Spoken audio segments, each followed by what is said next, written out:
पंकज शर्मा जी, आप बता दीजिए, पहले ऐसा कभी हुआ है? चाइना हमेशा डराता रहा है, लोगों को धमकाता रहा है, लोगों के टेरिटरी में जाकर के कब्जा करने की कोशिश करता रहा है। पहली बार किसी ने अगर पुश बैक किया है तो वो है आज की सरकार, आज का भारत, कह रहे हैं भाजपा के शिवम त्यागी।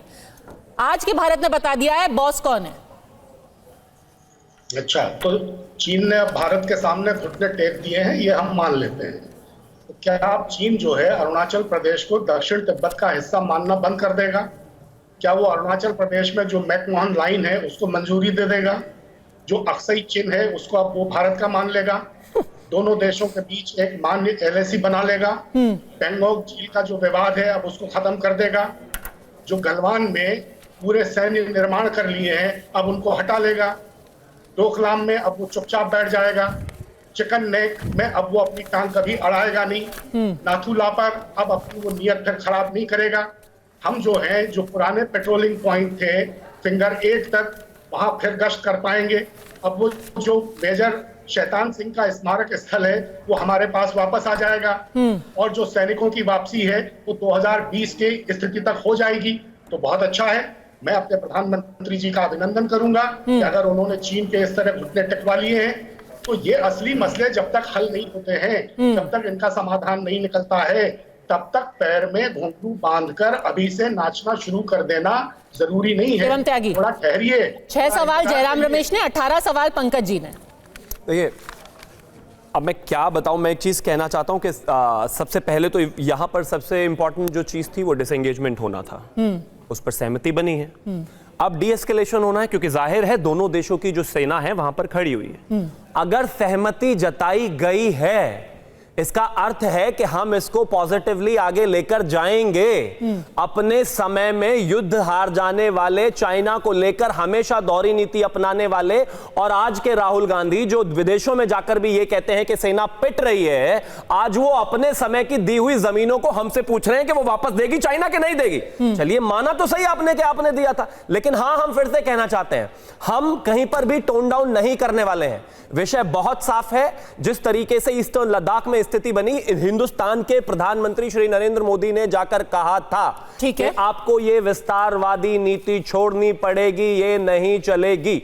जिस तरीके से साउथ चाइना सी में रोजाना फिलीपींस किस तरीके से चाइना को आके दिखा रहा है, उसको बैक कहां से मिल रहा है, क्या मिल रहा है, मैं इस बारे में नहीं जाना चाहता और बताना चाहता, लेकिन इतना जरूर है कि जो ये स्थितियां बनी हैं, इसमें सरकार और हिंदुस्तान की कहीं ना कहीं जो पॉलिसी है वो सुपर सक्सेसफुल रही है। ठीक है, और ये हिंदुस्तान के इतिहास में पहली बार हुआ। इससे पहले कांग्रेसी से आपने पूछा था, अगर आपके समय हुआ तो बता दीजिए, एक नहीं बता पाए। ठीक है, इससे पहले कि पंकज जी इसका जवाब दे, आपको चैलेंज दिया गया है, आप बताइए 1962 के बाद कब ये ऐसा हुआ है 2024 से पहले। पर एक अपडेट लेना बहुत जरूरी है, क्योंकि ये जो मीटिंग है जिस पर पूरी दुनिया की निगाहें हैं मनीष, वो अब शुरू हो चुकी है। राजनीति तो चलती रहेगी, पर मुख्य मुद्दे क्या होंगे जिनमें ये दोनों बात करेंगे, शी जिनपिंग और प्रधानमंत्री मोदी?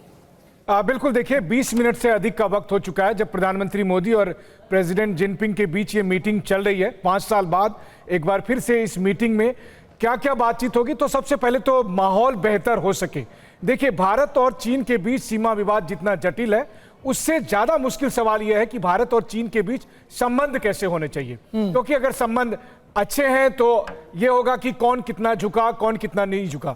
लेकिन डोमेस्टिक राजनीति से अलग होकर अगर आप देखें तो भारत और चीन के बीच 3500 किलोमीटर की करीब लंबी सीमा रेखा है। दोनों दुनिया के सबसे बड़े पावरफुल कंट्री में से हैं।